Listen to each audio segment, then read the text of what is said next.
Hi everybody, just here doing the weekly newsletter from down at St Leonard's, down at Henry Dwyer's property down here. It's his kind of beach training, freshen up property down here.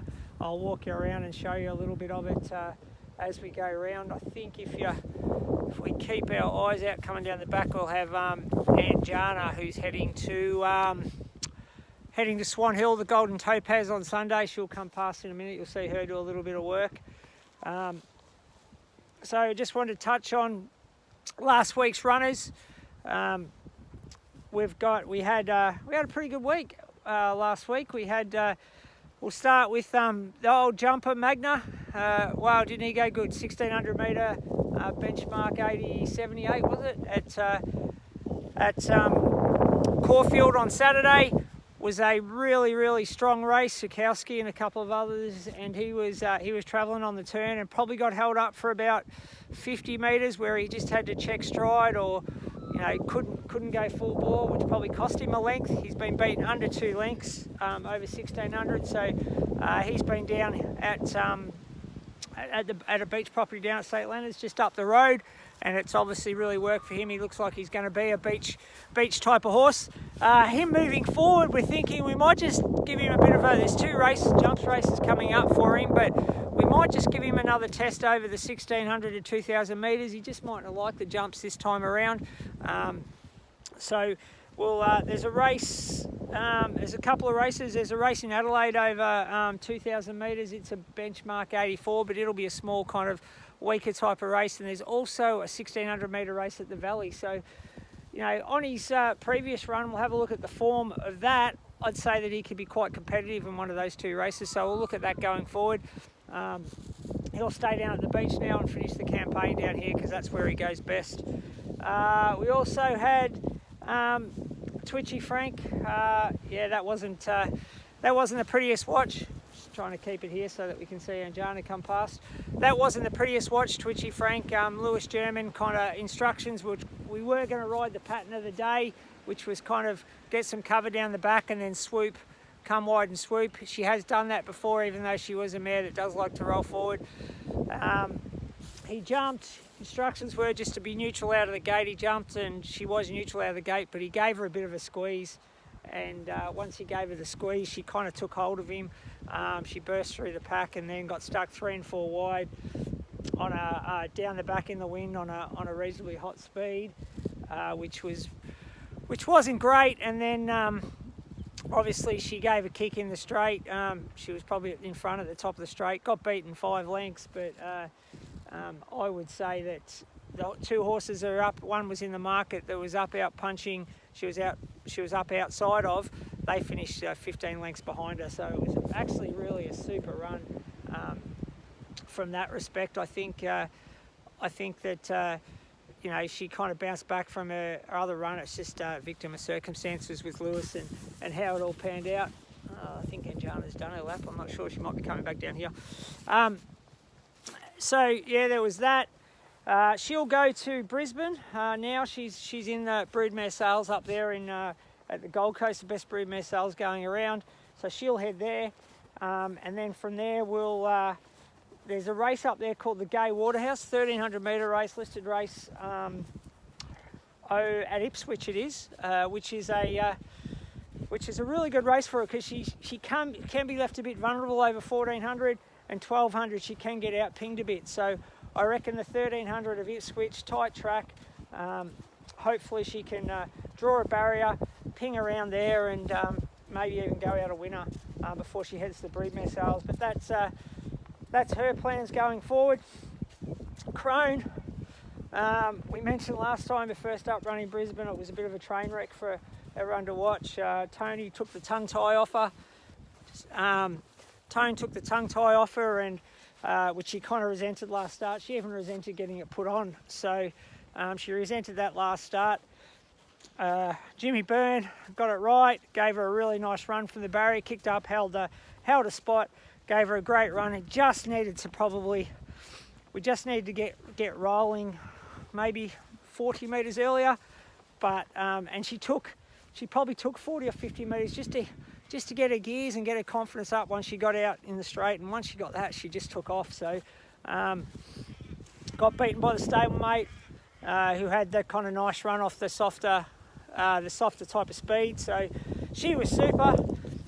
Great to see her back. She'll head now to the Dane Ripper in 2 weeks. We're hoping we'll get a run there. I'm not sure, but I'm pretty sure generally as the carnival goes along, the fields get dropped away. So that's Group 2 Dane Ripper over 1400. Bigger track at Eagle Farm will suit her as well. We had, so that's, so they were the 3 runners from Saturday: Crone, Twitchy Frank, and Andrea Montagna. Kal-El, our little Sabberville gelding, he went round at Ballarat on the synthetic. Again, he was a great run. He ran second to a Hayes horse, an expensive Hayes horse. It's pretty well bred, and he kind of got a nice spot in the run, and then all of a sudden there was a bit of a backwash, and the Hayes horse came down, reacted to another horse came down and kind of clipped us. Our horse reacted when it veered out, got out 3 wide. Benny Mallon, best jockey going around at the moment in those country meetings, kind of thought, well, I can't be stuck 3 wide now, so he rolled forward, kind of on the speed, got to the front and gave a really good kick. Ended up getting run down by half a length by Hayes horse, but ran second. Considering we're thinking 2,000 metres and blinkers will be the go, I think it was a really encouraging run, so we'll have a look for a 2,000 metre race over synthetic in the next week or 2 for him. Here we've got Nick. Nick's the stable man down here. He's got the roller dice beanie on as well. I like it. Beautiful facilities down here. So they were our runners from last week. So it was really good. 2 seconds and 2 really good runs that could have, with any kind of luck, could have run really well as well. Here's the stables in here. Go for a walk through. Girls saying hello.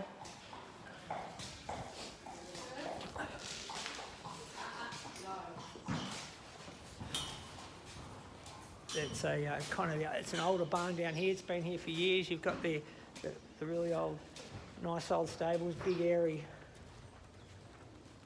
barns. It's really nice. You go down. They've got the track that goes right around the outside.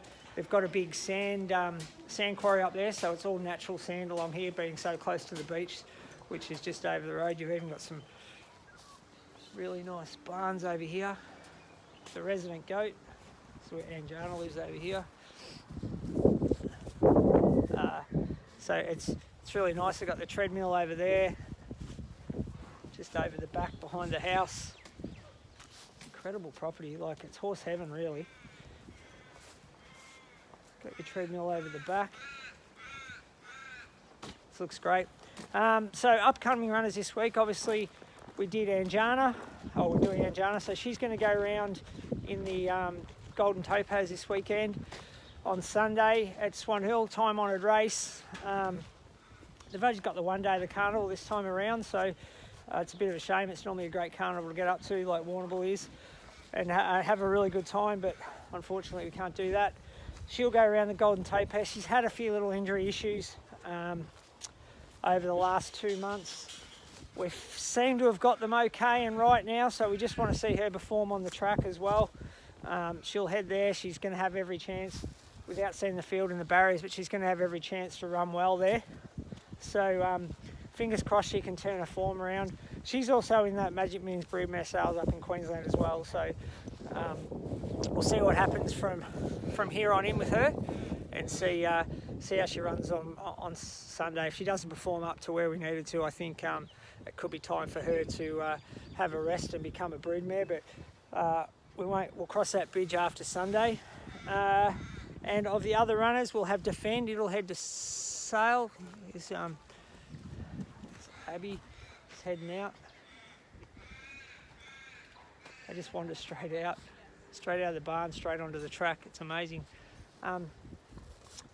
We'll cross that bridge with Anjana when it comes to. We've got Defend. He'll head to Sale on the 10th, so that's mid next week. He'll be really competitive there. His work's been really good. Moving forward, it's been a super. He's had a super kind of 2 weeks after his really good run at Cranbourne, where he was stuck wide. other horses. So they'll kick off in Tassie next week as well. So they'll kick off in Tassie on the 13th, I think it is. So that might be the week after. Might be the Sunday, I think, actually.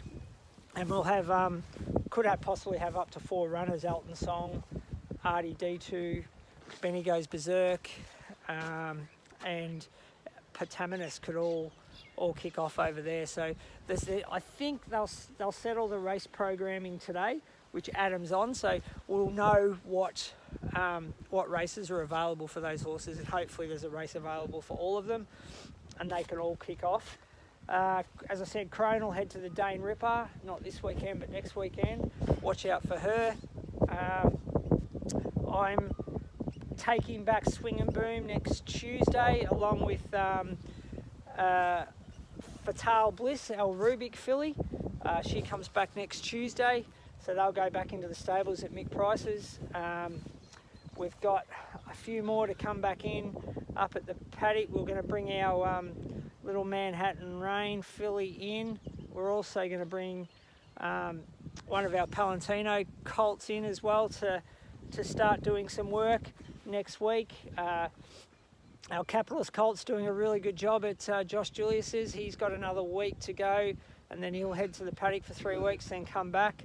Nakoni filly we bought up at the Magic Millions up in January on the Gold Coast.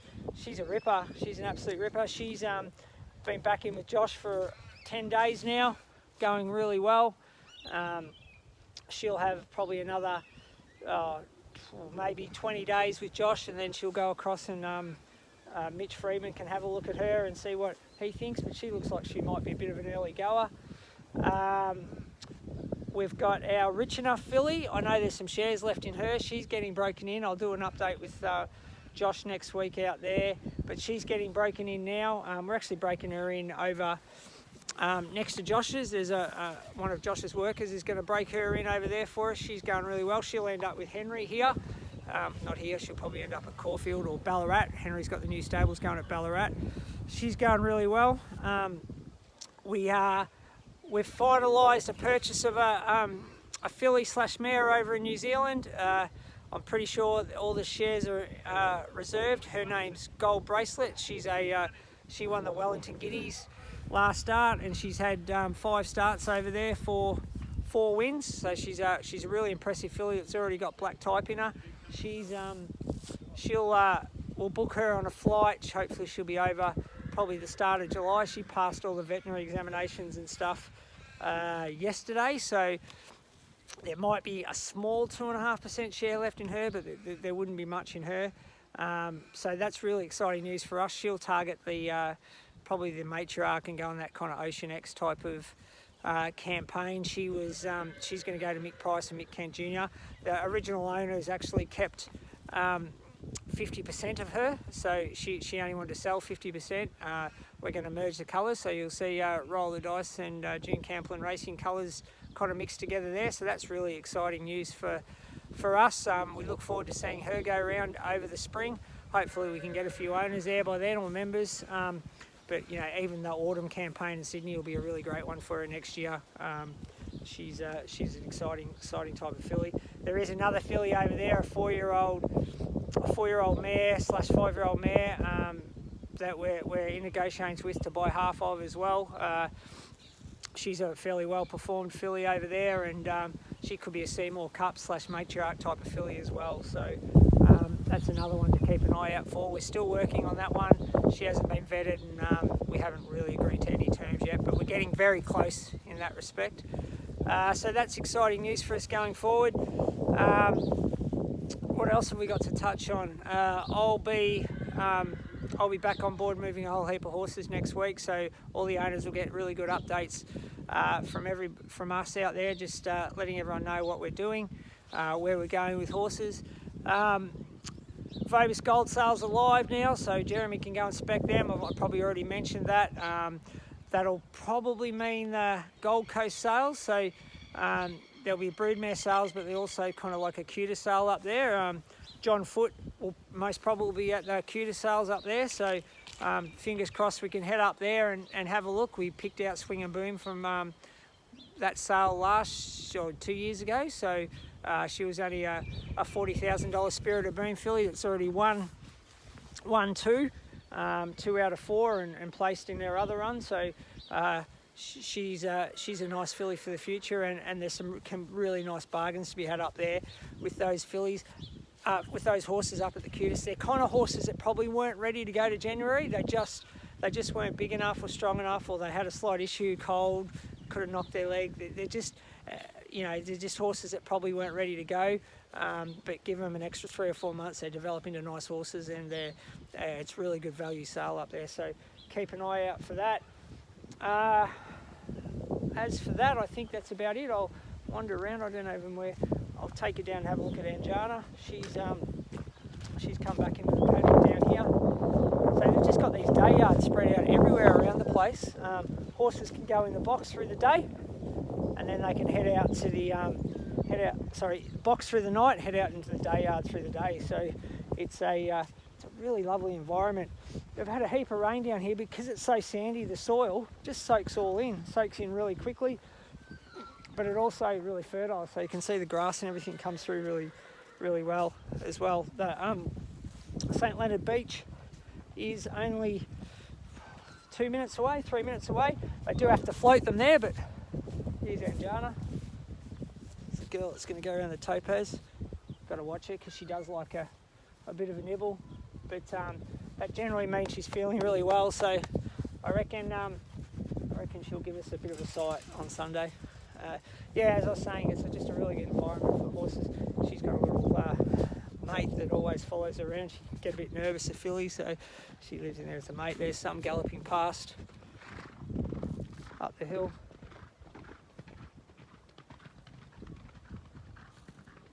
Yeah, so as I said, really nice environment. All right, guys, another weekly newsletter done.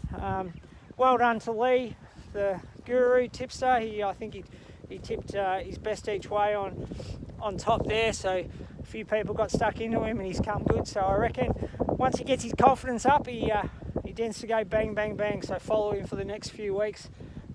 Get some friends to sign up to our newsletter so they can all get the information going through and find out what's going on with Roll the Dice. But I can feel it's going to be a really good 6 or 8 months for us. We've got some really nice horses coming behind us, and could be some exciting times ahead. We've bought a couple of nice ones in New Zealand that's going to really bolster the stock. So fingers crossed we can have a really good mid to finish to the end of the year and put this year behind us with the coronavirus and everything else. Thanks.